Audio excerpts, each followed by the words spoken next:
नमस्कार साथियों, कैसे हैं आप। स्वागत है आपका एक बार फिर से अपने चैनल ब्राइट ब्रेन पर। आज हम जूनियर अकाउंटेंट भर्ती परीक्षा में जो हमारा अकाउंटिंग और बुक कीपिंग है उसमें साझेदारी लेखे भाग सेकंड उस पर डिस्कशन करेंगे। देखिए, पहली क्लास में हमने डिस्कस किया था साझेदारी एक सामान्य परिचय कि क्या है पार्टनरशिप में पार्टनरशिप डीड क्या है, डीड ना हो तो फिर क्या ट्रीटमेंट है, और यदि पार्टनरशिप में कैपिटल अकाउंट करंट अकाउंट कब खोले जाते हैं, क्या उसमें मतलब डेबिट क्रेडिट कहाँ क्या करते हैं, वो हम डिस्कस कर चुके हैं। अब आज हमारा टॉपिक रहेगा कि साझेदारी में मुख्य फोकस ख्याति का कैसे लेखांकन करें, उसके अलावा लाभ हानि जो उनका अनुपात है उसमें अगर परिवर्तन हो गया तो उसका क्या इफेक्ट है। तो सर्वप्रथम मैं आपको बताऊं, दो चीज़ बड़ी इंपॉर्टेंट है। जैसा कि मैंने आपको कल भी बताया था, साझेदारी का समापन और साझेदारी फर्म का समापन। देखिए, साझेदारी का समापन जो है, साझेदारी का समापन, यदि साझेदारी के समापन की बात कहें तो साझेदारी फर्म चलती रहेगी, व्यवसाय चलता रहेगा।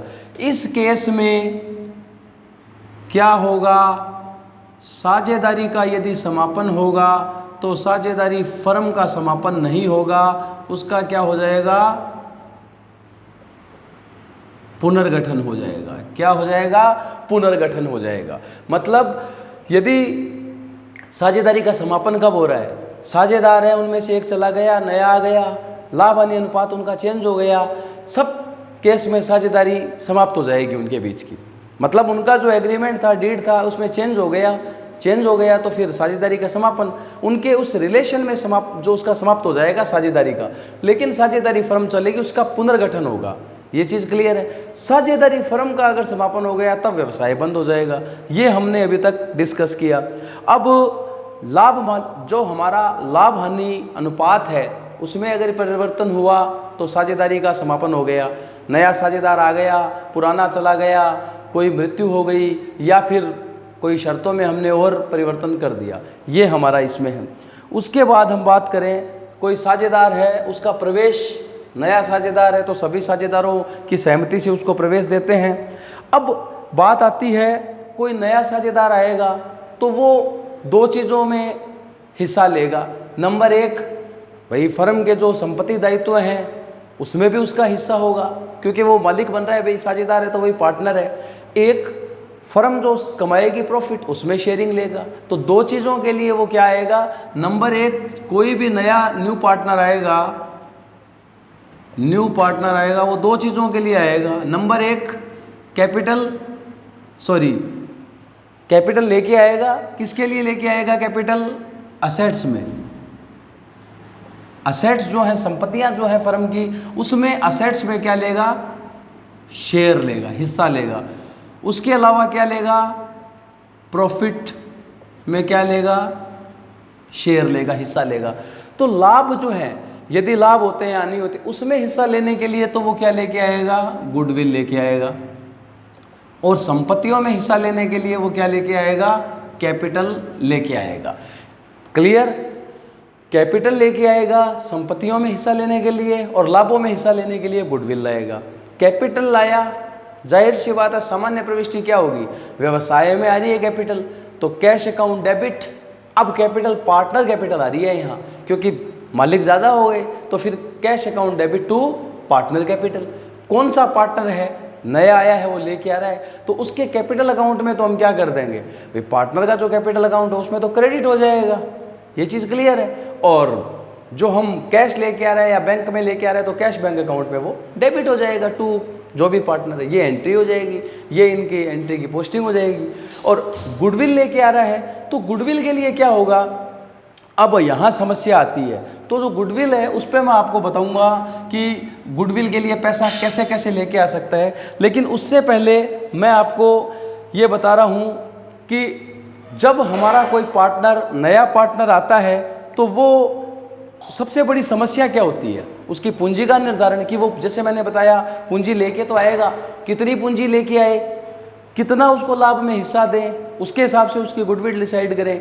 उसके अलावा दो तीन समस्याएं और होती है। नया साझेदार कोई भी प्रवेश करता है, मतलब क्या चीज़ों का ट्रीटमेंट करना पड़ेगा।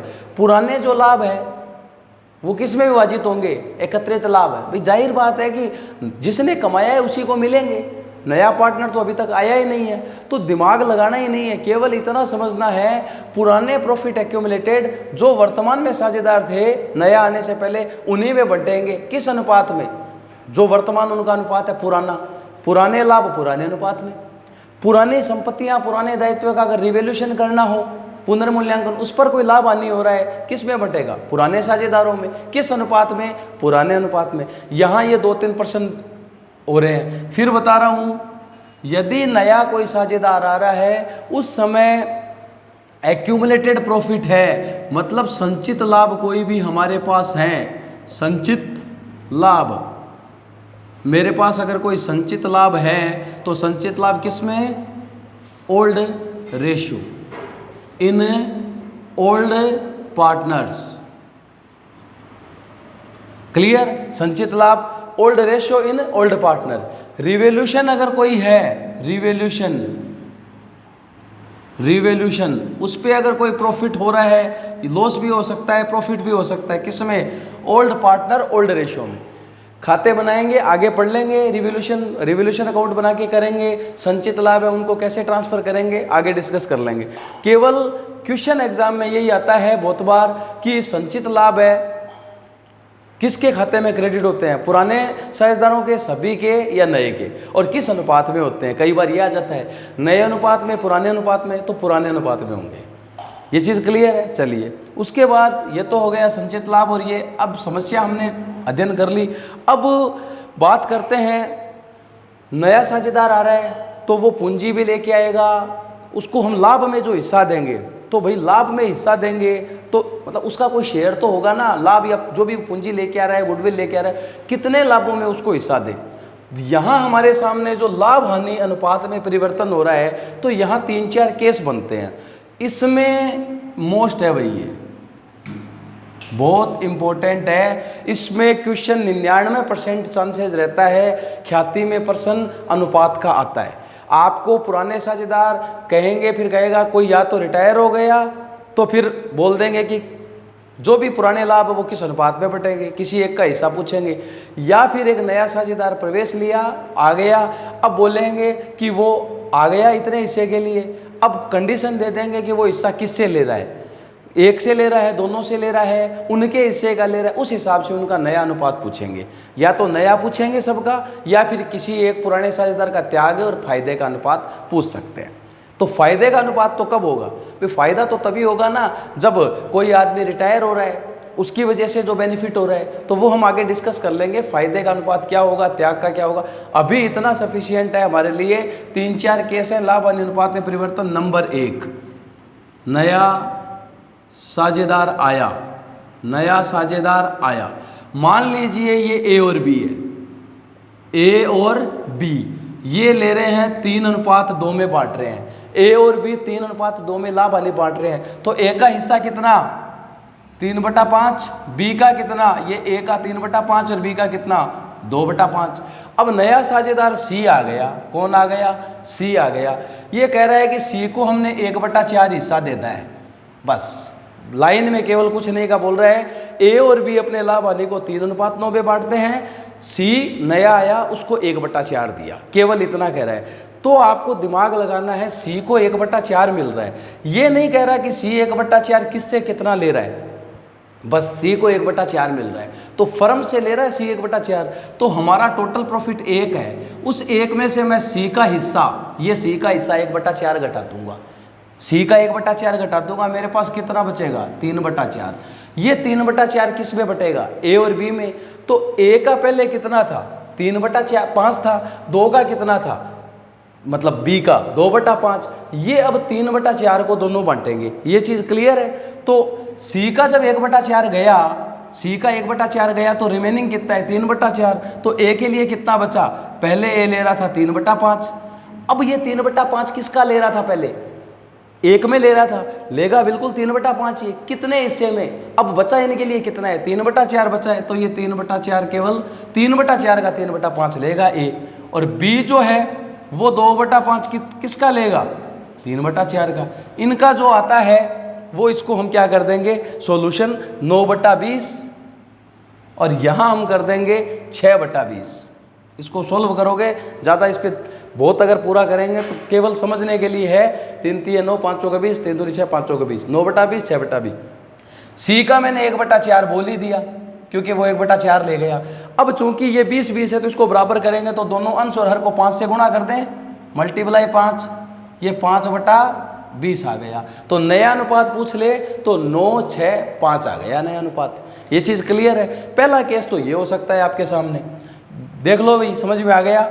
दूसरा केस आपके सामने ये हो सकता है, वही बता रहा हूँ, उसी में बता रहा हूँ। ए और बी 3 2 में बांटते हैं, ए का 3/5, बी का 2/5। नया साझेदार सी आया है बिल्कुल 1/4 के लिए, लेकिन ये कह रहा है कि सी जो है ना वो ए से और बी से बराबर ले रहा है। क्या ले रहा है? बराबर ले रहा है। बराबर ए और बी दोनों से क्या ले रहा है? बराबर ले रहा है। इसका मतलब 1/4 पूरा है तो आधा आधा ले रहा है ये, तो आधा आधा मतलब 1/8 और 1/8। 1/8 तो ले लेगा ए से और 1/8 ले लेगा बी से। ये चीज़ आपको क्लियर है। अब बात समझना, चूंकि 1/8 अब यहाँ थोड़ी सी कहानी घूमेगी। वहाँ हमने गुणा किया था 3/5 2/5 को 3/4 से। क्यों? क्योंकि वो उनमें बचा था, 3/4 हिस्सा ही बचा था। उस 3/4 में ही वो 3/5 करेगा। ये चीज़ क्लियर है। अब यहाँ 1/8 दे रहा है कौन?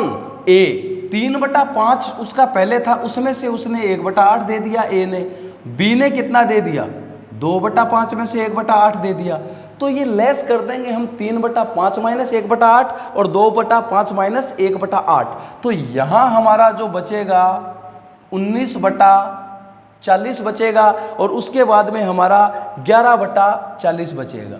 ये 11/40 करेंगे आप सॉल्यूशन तो यही आएगा। तो समझ रहे मेरी बात को। अब नया अनुपात उसका कितना था? 1/4 था। तो 1/4 को वही बराबर करेंगे 40 के, तो 1 × 10 और 4 × 10 तो 10/40 आ जाएगा। ये 10/40। तो नया अनुपात 19 11 10। ये चीज़ क्लियर है? कोई दिक्कत है तो बताओ मेरे को। चलिए, अब ये 2 केस मैंने आपको बता दिए। तीसरा केस हो सकता है वही बात, ए और बी 3 2 में बांट रहे हैं, 3/5 2/5 ले। नया साझेदार आया 1/4 के लिए, लेकिन ना तो ये दोनों से बराबर ले रहा है, ना ये कह रहा है कि भाई फर्म 1/4 इसका अलग निकाल दो। ये कह रहा है पूरा 1/4 किससे ले रहा है? पूरा 1/4 ए से ले रहा है। तो ए का 3/5 है, केवल पूरा 1/4 किससे? ए से ही ले रहा है केवल।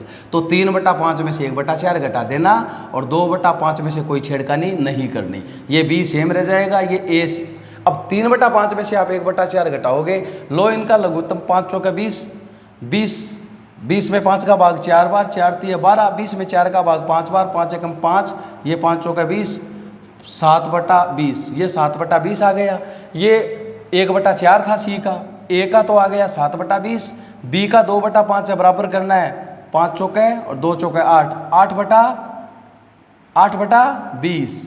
सी का कितना?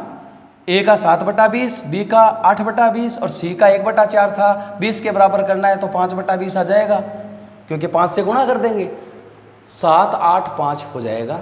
इस केस में तीनों का नया अनुपात। अगर ऐसा कहते हैं कि एक से ही ले रहा है, एक केस हो सकता है कि कह रहा है कि भाई ए बी 3 2 में बांट रहे थे, सी आया कुछ हिस्से के लिए और बोल रहा है ए अपने हिस्से का उसको 1/4 दे देगा। 1/4 के लिए नहीं आया, सी आया, उस सी को ए ने अपने हिस्से का 1/4 दे दिया। ये चीज़ क्लियर है? अपने हिस्से का। तो यहाँ हम 3/4 माइनस 1/4 नहीं करेंगे, 3/5 गुणा 1/4। क्यों? अपना हिस्सा उसका पुराना 3/5 है, उसमें से 1/4 दे रहे हैं। तो यहाँ ये समीकरण हमारा चेंज हो जाएगा, 3/5 गुणा 1/4 तो 3/20। क्या है ये 3/20? अपने हिस्से का 1/4 दे रहा है, तो ये 3/20 इसका नया नहीं हो गया, ये 3/20 3/5 में से घटाना है। ये चीज़ क्लियर है? 3/5 में से 3/20 घटाओगे, फिर जो आएगा वो ए का नया होगा। ए का, अब सी का नया कितना? अगर केवल ए से ही ले रहा है उसके हिस्से का 1/4 तो सी का 3/20 बच गया। और बी का कुछ छेड़ा ही नहीं, तो बी का 2/5 था, 2/5 बच गया। अब इनको 20 के बराबर करो, ये इनके अनुपात होते हैं। नंबर 1, ये तो है अनुपातों का सारा खेल, अनुपातों में परिवर्तन। अब ख्याति, अब हम बात करते हैं गुडविल की, ख्याति की। साथियों, ख्याति होती क्या है? ख्याति सामान्यतः किसी संस्था की एक प्रतिष्ठा, एक गुड इमेज, बोले ना एक यूँ कहें आकर्षण शक्ति। मतलब सेम इन्वेस्टमेंट है, 2-3 एक इंडस्ट्री में जितनी भी फर्म है उनका सेम इन्वेस्टमेंट सब कुछ, लेकिन क्या कारण है कि एक पे ज़्यादा बिक्री हो रही है, उसका प्रॉफिट ज़्यादा हो रहा है। मतलब सब कुछ सेम है, इंडस्ट्री सेम है, सब कुछ सेम है, लेकिन फिर भी एक का प्रॉफिट ज़्यादा। तो वो जो सेम इन्वेस्टमेंट पे ग्राहकों को आकर्षण करने की शक्ति, या जो मतलब एक्स्ट्रा कमा रही है सेम इन्वेस्टमेंट पे, वो क्या होता है? ख्याति होता है। सेम इन्वेस्टमेंट पे ज़्यादा कमाने की जो कैपेसिटी है एक्स्ट्रा, दैट इज़ गुडविल। ये चीज़ क्लियर है। आकर्षण शक्ति होती है ख्याति, ये है। अब अमूर्त संपत्ति होती है ख्याति, ये भी आपको पता है। अब ख्याति का लेखांकन, अर्थ हो गया। अब ख्याति का अर्थ मैंने बता दिया। प्रकार, देखिए ख्याति 3 प्रकार की होती है। इसे बोलेंगे व्यक्तिगत ख्याति, संस्थागत ख्याति और आकस्मिक ख्याति। सबसे पहले हम पढ़ेंगे संस्थागत ख्याति, संस्थागत, दूसरी पढ़ेंगे व्यक्तिगत, और तीसरी पढ़ेंगे आकस्मिक। आकस्मिक इसका अर्थ क्या है? संस्थागत मतलब वो ख्याति किसी व्यक्ति की नहीं है, संस्था की है, फर्म का नाम है, पार्टनर आए जाए कोई फर्क नहीं पड़ता, नाम चल गया एक, जैसे मान लीजिए रिलायंस का, तो रिलायंस फर्म का नाम चल गया, संस्था का नाम चल गया, कोई भी हो सकता है। तो वहाँ वो ख्याति बिल्ली के स्वभाव की होती है, कैट नेचर, इसे क्या बोलेंगे? बिल्ली के स्वभाव की। क्यों? क्योंकि बिल्ली की खासियत क्या होती है? बिल्ली घर में रहती है, घर का आदमी किराएदार है, मकान मालिक है, चला गया, दूसरा आ गया, बिल्ली घर नहीं छोड़ती। बिल्ली को वहाँ दूध मिल रहा है तो बिल्ली वहीं आएगी, मालिक से उसको फर्क नहीं पड़ता कि कौन रह रहा है। बिल्ली को दूध से मतलब है, संस्था से मतलब है, आदमी से मतलब नहीं है, इसलिए इसको बिल्ली के स्वभाव की बोलते हैं। व्यक्तिगत होती है डॉग नेचर, डॉग नेचर मतलब कुत्ता वफादार होता है। कुत्ता व्यक्ति पर डिपेंड है, मालिक का वफादार, मालिक था तो कुत्ता था, मालिक गया कुत्ता भी चला गया, मतलब व्यक्ति की ख्याति होती है। जैसे कई बार क्या होता है कि कुछ अच्छे मैनेजर या अच्छे वर्कर होते हैं, उनसे, उनके नाम से लोग, मतलब संस्था की गुडविल बढ़ जाती है। वो लोग जैसे लोगों को पता चलता है वो यहाँ नहीं है, अभी छोड़ के चले गए, तो फिर उसकी ख्याति भी धीरे धीरे क्या हो जाती है? कम हो जाती है, उस व्यक्ति के साथ ही चली जाती है, वो है व्यक्तिगत ख्याति। आकस्मिक ख्याति व्यक्ति संस्था से मतलब ही नहीं, अचानक ही किसी घटना के कारण उत्पन्न हुई, अचानक ही कम, इसे बोलते हैं चूहे के स्वभाव की। ये होती है माउस नेचर, मतलब रैट नेचर या माउस नेचर, चूहे के स्वभाव की। कहने का मतलब ये, अब इनकी वैल्यू, संस्थागत ख्याति जो है इसकी वैल्यू सबसे ज़्यादा होती है, सबसे ज़्यादा, इसकी मध्यम, इसकी न्यूनतम या सबसे कम। ये चीज़ क्लियर होनी चाहिए आपको। इस पे क्वेश्चन आता है कई बार कि सबसे ज़्यादा मूल्य कौन सी ख्याति का होता है या सबसे कम कौन सी का होता है, नेचर वाइज भी पूछ लेते हैं कई बार। ये है ख्याति के प्रकार। अब हम बात करेंगे प्रकार के बाद में ख्याति के मूल्यांकन के आधार की, जो हम गुडविल की जो वैल्यूशन करते हैं, क्योंकि वैल्यूशन करेंगे तभी तो बुक्स में दिखाएंगे ना। वैल्यूशन जो है हमारी ख्याति के मूल्यांकन के आधार, अर्थ हो गया, प्रकार हो गया। अब हम ख्याति मूल्यांकन के आधार की बात कर रहे हैं। ख्याति मूल्यांकन के आधार, नंबर 1 औसत लाभ, एवरेज प्रॉफिट। एवरेज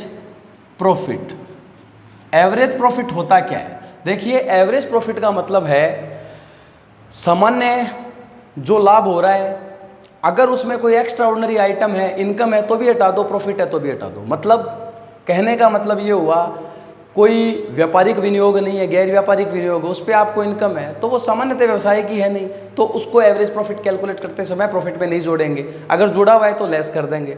इसी प्रकार अगर कोई एक्स्ट्रा ऑर्डिनरी प्रॉफिट है उसको लेस कर देंगे। भविष्य में आपको लगता है कि कोई खर्चा नहीं होगा, समाप्त हो जाएगा, तो उसको हम दोबारा ऐड कर देंगे, उसको घटाएंगे नहीं, घटा हुआ है तो दोबारा जोड़ देंगे। इसी प्रकार कोई इनकम अगर है, भविष्य में होने की संभावना ना है तो उसको लेस कर देंगे, नहीं जोड़ेंगे इनकम में। यदि भविष्य में कोई खर्चा होने की संभावना है तो उसे हम लेस कर देंगे प्रॉफिट कैलकुलेट करते समय। ये आपका एवरेज प्रॉफिट होता है, औसत लाभ। ये चीज़ क्लियर है। अगर आपको 3-4 साल दे रखे हैं, 3-4 सालों की सूचना दे के, तो 3-4 सालों की वही कैलकुलेशन करो उनका future maintainable profit, future maintainable profit FMP, average profit निकाला 3 साल का। अब उसमें 3 साल है तो 3 का भाग दे दिया, 4 है तो 4 का दे दिया, वो हमारा प्रॉफिट आ गया। दूसरा है भारित औसत लाभ, वेटेड एवरेज प्रॉफिट, WAP, भारित औसत लाभ। ये क्या होता है? यदि आपके लाभ वर्ष दर वर्ष या तो बढ़ते रहें या कम होते रहें, एक ट्रेंड है उनमें, क्या है? ट्रेंड, प्रवृत्ति घटने की या बढ़ने की, घटना या बढ़ना, दोनों में से कोई भी प्रवृत्ति हो सकती है। घटना या बढ़ना उनका जारी है निरंतर, साल दर साल, तो उनमें हम क्या करेंगे? जो एवरेज प्रॉफिट निकाल रहे हैं उनको हम वेट देंगे, पीछे के साल से वेट देंगे, जो हमारा करंट ईयर है उसको सबसे ज़्यादा वेट देंगे। जैसे मान लीजिए 2003, 4, 5 3 सालों के लाभ दे रखे हैं, तो हमें 3 का लाभ को पहला 1 वेट, फिर 2, 4 को, 5 को 3 वेट, ये आपको पता होना चाहिए। ये वेट निकाल के पहले तो हम वेटेड एवरेज प्रॉफिट निकालेंगे। कैसे? 4 साल दे रखे हैं तो चारों सालों का जो प्रॉफिट है उनको वेट दे के निकाल लिया। उसमें आपने जो वेट की संख्या थी 3, 2, 1, 3, 2, 6 और 3, 2, 5 और 1, 6, तो 6 का भाग दे दिया सारे प्रॉफिट को जोड़कर, वो आपका वेटेड एवरेज प्रॉफिट आ गया। उसके बाद है सुपर प्रॉफिट। तीसरा होता है अधिलाभ, जिसको बोलते हैं सुपर प्रॉफिट। क्या बोलते हैं? Super profit. ये सुपर प्रॉफिट क्या होता है? सुपर प्रॉफिट होता है, हमने जो एवरेज प्रॉफिट या वेटेड एवरेज अगर ट्रेंड है तो उस प्रॉफिट में, वो तो हमारा है प्रॉफिट सामान्य जो हम कमा पा रहे हैं या भविष्य में कमाएंगे, गुडविल का इफेक्ट उसमें शामिल होता है। भाई गुडविल के कारण हम वो प्रॉफिट ज़्यादा कमा रहे हैं। लेकिन नॉर्मल प्रॉफिट, सामान्य प्रॉफिट, सुपर प्रॉफिट की कैलकुलेशन के लिए हम एवरेज जो हमारा प्रॉफिट है, एक्चुअल प्रॉफिट बोलूँगा मैं इसे एवरेज की बजाय, क्यों?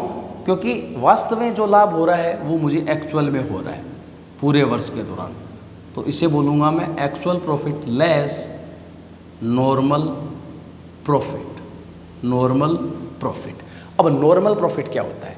नॉर्मल प्रॉफिट का मतलब होता है हमारा जो फर्म का इन्वेस्टमेंट है, उस इन्वेस्टमेंट या कैपिटल एम्प्लॉयड पर जो सामान्य प्रत्याय की दर है, मतलब इतना तो हमें भाई सामान्य, इस पैसे को हम कहीं और भी इन्वेस्ट करते तो इंडस्ट्री में जो नॉर्मल रेट ऑफ रिटर्न है 5%, 4%, 10%, जो भी, उतना प्रॉफिट तो मुझे होगा ही होगा। तो यहाँ सुपर प्रॉफिट के लिए actual profit minus normal profit. अब एक्चुअल तो आपको प्रश्न में दिया आएगा, नॉर्मल प्रॉफिट क्या होता है? NP, normal profit. Normal profit होता है कैपिटल, एवरेज कैपिटल एम्प्लॉयड जो मेरा है, कैपिटल एम्प्लॉयड गुणा NRR, normal rate of return. अब नॉर्मल रेट ऑफ रिटर्न क्या होती है? उस इंडस्ट्री में जिसकी फर्म का हमें डिटेल दी गई है, उस इंडस्ट्री में सामान्यतः प्रॉफिट का मतलब रिटर्न की रेट क्या चल रही है, प्रत्याय दर क्या चल रही है, वो आपको क्वेश्चन में दिया हुआ है।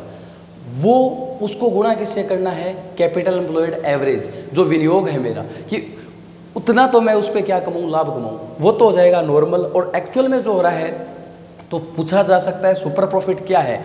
एक्चुअल प्रॉफिट का नॉर्मल प्रॉफिट पर अधिक्य ही क्या है? सुपर प्रॉफिट या अधिलाभ है। अधिलाभ का मतलब ही यही है, वास्तविक लाभों की सामान्य लाभों पर अधिकता।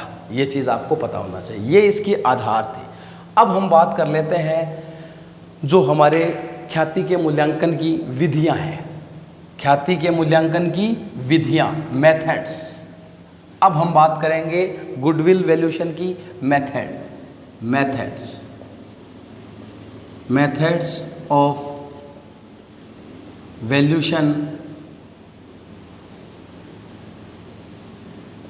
वैल्यूएशन ऑफ गुडविल, ख्याति के मूल्यांकन की विधियां। नंबर 1, सबसे पहले जो हमारी विधि है वो है, पहली सामान्य जो हमारे प्रॉफिट है, एवरेज प्रॉफिट है, वर्षों की क्रय विधि बोलेंगे हम इसे। क्या बोलेंगे? Year, number of year purchase method, वर्षों की ईयर परचेज या परचेज ईयर मेथड बोलते हैं इसको, कोई वो नहीं है इसमें, ठीक है। तो अब सबसे पहले जो हमारी है ईयर परचेज मेथड, इसमें हमारे पास 2 तरीके हैं ईयर परचेज में। नंबर 1 एवरेज प्रॉफिट से, नंबर 2 सुपर प्रॉफिट से। अब ईयर परचेज का मतलब कुछ हमें वर्ष होंगे, 3 वर्षों के आधार पर, 5 वर्षों के आधार पर, 4 वर्षों के आधार पर वो वर्ष पर्सन में दिए जाएंगे, 3, 4, 5। उन वर्षों को गुणा करना है किससे? एवरेज प्रॉफिट से है तो एवरेज से, और अगर सुपर प्रॉफिट से है तो अधिलाभ। तो वर्षों की क्रय विधि है, उसमें नंबर 1 तो है एवरेज प्रॉफिट मेथड, और दूसरी है सुपर प्रॉफिट। एवरेज प्रॉफिट वाले में फॉर्मूला क्या होगा? एवरेज प्रॉफिट गुणा number of year purchase, YP, number of year purchase. Super profit वाले में सुपर प्रॉफिट गुणा number of year purchase. Super profit होता क्या है वो मैंने पहले बता दिया, एवरेज प्रॉफिट होता क्या है मैंने बता दिया। जो है उसको आप किससे गुणा कर देंगे? नंबर ऑफ ईयर परचेज, 3, 4, 5 जो भी है। तो सामान्यतः अब एवरेज जो प्रॉफिट है उसमें क्या होगा? जो प्रॉफिट है वो सामान्यतः क्या होगा? ज़्यादा आएगा। क्यों? क्योंकि एवरेज प्रॉफिट सुपर प्रॉफिट से ज़्यादा होगा तो उसमें ज़्यादा आएगा। ये चीज़ क्लियर है। अब दूसरा हमारा है मेथड, इसे तो है नंबर, इसे बोलते हैं पूंजीकरण विधि, कैपिटलाइजेशन मेथड।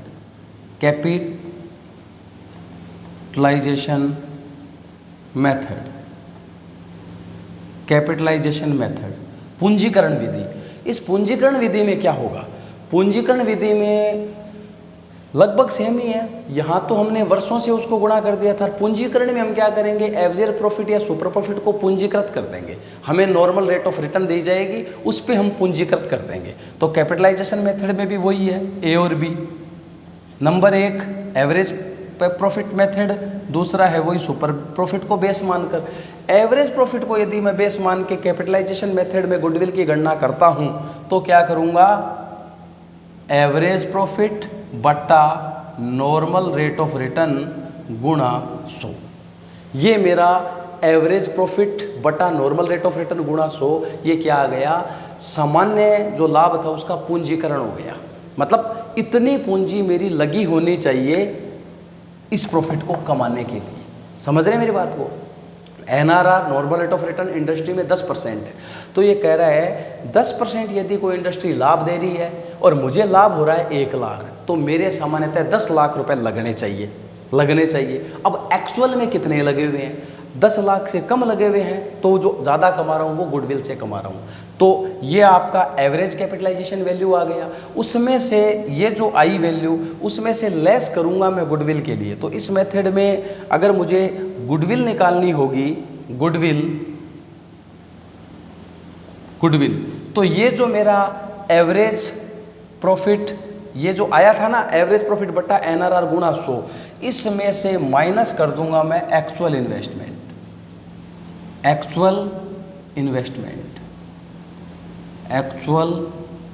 इन्वेस्टमेंट या जो मेरा कैपिटल एम्प्लॉयड लगा हुआ है ये लेस कर दूंगा। ये चीज़ क्लियर है? ये गुडविल आ जाएगी। उसके बाद दूसरा है सुपर प्रॉफिट, जो मेरा है उस सुपर प्रॉफिट से मुझे गुडविल निकालनी है कैपिटलाइजेशन मेथड में। तो डायरेक्ट अगर सुपर प्रॉफिट को बेस मानना है तो सुपर प्रॉफिट बटा NRR गुणा 100, ये डायरेक्ट ही आपकी गुडविल आ गई। इनकी खासियत ये है कैपिटलाइजेशन मेथड में जो सुपर प्रॉफिट से गुडविल निकाल लो या एवरेज प्रॉफिट से निकाल लो बराबर आएगी। ये ध्यान रखना, क्या आएगी? बराबर आएगी दोनों मेथड से। और method of valuation of goodwill है ईयर परचेजिंग मेथड है, उससे गुडविल सबसे ज़्यादा, इससे थोड़ी कम। एक मेथड और है गुडविल कैलकुलेशन का, वो है सबसे इम्पोर्टेंट एन्युटी मेथड। क्या है? एन्युटी मेथड, उसको बोलते हैं हम तीसरा जो हमारा है वार्षिकी विधि एन्युटी मेथड। उसमें सबसे इम्पोर्टेंट क्वेश्चन बनता है ख्याति का मूल्यांकन, कौन सी विधि में ख्याति का मूल्यांकन करने पर सबसे कम ख्याति की राशि आती है? एन्युटी मेथड में। सबसे ज़्यादा एवरेज में, नंबर ऑफ ईयर परचेजिंग में, कैपिटलाइजेशन में उसके बाद, और वार्षिकी विधि में सबसे कम। क्यों? वार्षिकी विधि में सबसे कम है। वैज्ञानिक विधि ख्याति मूल्यांकन की भी यही है। वैज्ञानिक विधि जो है ख्याति मूल्यांकन की वो वार्षिकी विधि है। क्यों है? क्योंकि इसमें हम ब्याज का ध्यान रखते हैं। भविष्य में मतलब जो हमें ये कहना चाह रहा है कि ख्याति जो मेरी है उस ख्याति को मैं भाई 4-5 साल मुझे उस ख्याति की वजह से फ़ायदा होने वाला है, तो आज और आगे आने वाले 4 साल बाद में जो 40,000 रुपये या 20,000 का फ़ायदा हो तो उसकी आज वैल्यू क्या है, क्योंकि आज के 1 रुपया और 4 साल बाद का 1 रुपया उसमें फ़र्क है। तो ये कहना चाह रहा है कि आप सीधा नंबर ऑफ़ परचेज जो ईयर है उसमें क्या करते हो। मान लीजिए आपका एवरेज प्रॉफिट 40,000 आया और नंबर ऑफ ईयर परचेज 4 है, मतलब कि गुडविल से आपको 4 साल फ़ायदा होने वाला है, तो आप डायरेक्ट 40,000 गुणा 4 1,60,000 कर देते हो। वैल्यू तो ज़्यादा गई, लेकिन वो तरीका गलत है। तरीका गलत क्यों है? क्योंकि आपने चारों सालों को बराबर वेट दे दिया, जबकि होना ये चाहिए कि आज जो आपको 40,000 रुपये मिल रहे हैं और 4 साल बाद में 40,000 रुपये मिलेंगे, तो 4 साल बाद में जो 40,000 रुपये मिलेंगे उनकी आज की वैल्यू क्या है, उनकी 4 साल बाद में वैल्यू 40,000 की कम हो जाएगी। ये चीज़ क्लियर है। तो हम उसका प्रेजेंट वैल्यू निकालेंगे। क्या निकालेंगे?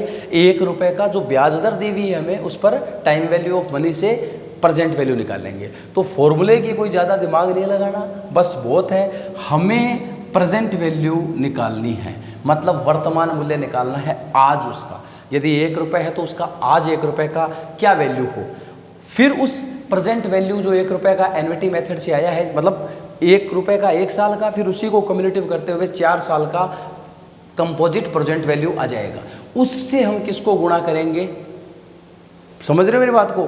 वहाँ हम 4 से गुणा कर रहे थे 40,000 को, यहाँ अगर मेरा 40,000 है तो उसको 4 से गुणा नहीं करूँगा, मैं उस 4 का प्रेजेंट वैल्यू से कम्युलेटिव फैक्टर निकालूंगा तो वो 4 से कम आएगा। कम आएगा इसका मतलब इस वार्षिक विधि में सबसे कम होगा गुडविल का मूल्यांकन। ये आपको पता होना चाहिए। क्लियर? तो इसमें फॉर्मूला क्या हो जाएगा? अधिलाभ सुपर प्रॉफिट गुणा वार्षिकी का वर्तमान मूल्य। जो मेरी वार्षिकी थी उस वार्षिकी का वर्तमान मूल्य, वर्तमान मूल्य प्रेजेंट वैल्यू। ये चीज़ क्लियर है?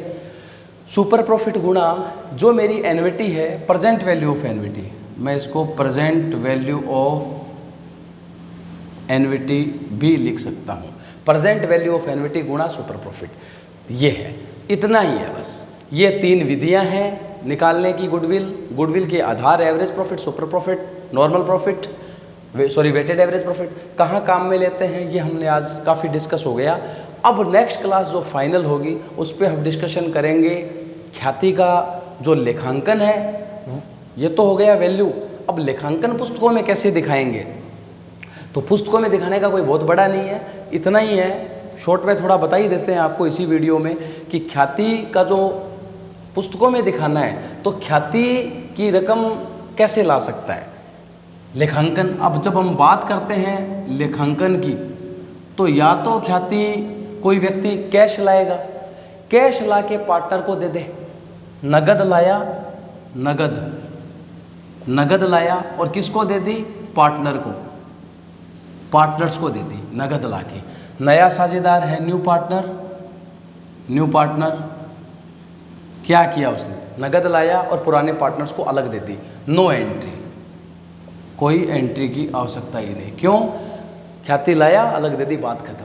अब लाया नगद, दूसरे में लाया तो नगद लाया, पार्टनर को अलग से नहीं दी। अब क्या किया? पुस्तकों में ख्याति खाता खुला हुआ नहीं है, ले आया, तो क्या करेंगे? जो ख्याति लाया है वो किस में बट जाएगी? जो लेके आया है गुडविल के पेटे, वो गुडविल खाता खुलेगा, cash account debit, goodwill account debit जो नगद लाएगा, वो नगद जो ख्याति है उस ख्याति को किस में बांट देंगे? हम पुराने साझेदारों में बांट देंगे। ये आपको क्लियर होना चाहिए। उसके बाद तीसरा क्या है? ख्याति लाया, ख्याति खाता पुस्तकों में पहले से खुला हुआ है। अब खुला हुआ है तो क्या करें? अगर ख्याति खाता खुला हुआ है तो पुरानी ख्याति तो पुराने साझेदारों की है, वो पुराने अनुपात में पहले बांट दो। अब जो नहीं लेके आ रहा है वो अगर पुस्तकों में रखना है ख्याति खाता, तो गुडविल अकाउंट का डेबिट कर दो, खाता खोल दो पुस्तकों में। और यदि नहीं रखना तो फिर डायरेक्ट क्या कर दो? बंद कर दो। ये चीज़ क्लियर है? ये आपको पता होना चाहिए। उसके बाद कल हम और इस पे थोड़ा अध्ययन करेंगे कि किस प्रकार से पुस्तकों में ख्याति खाता खुला होने पे, न खुला होने पे क्या ट्रीटमेंट करेंगे, और आफ्टर देन रिटायरमेंट, डेथ पे उसका क्या सेटलमेंट होता है किसी भी पार्टनर का। तो साथियों, कैसा लगा आपको हमारा आज का वीडियो, कमेंट बॉक्स में ज़रूर बताएं। धन्यवाद साथियों, बने रहिए चैनल पे। नेक्स्ट वीडियो में मिलते हैं। ख्याति जो हमारा पार्टनरशिप अकाउंट है उसका भाग 3 फिनिश करेंगे। धन्यवाद। जय हिंद, जय भारत।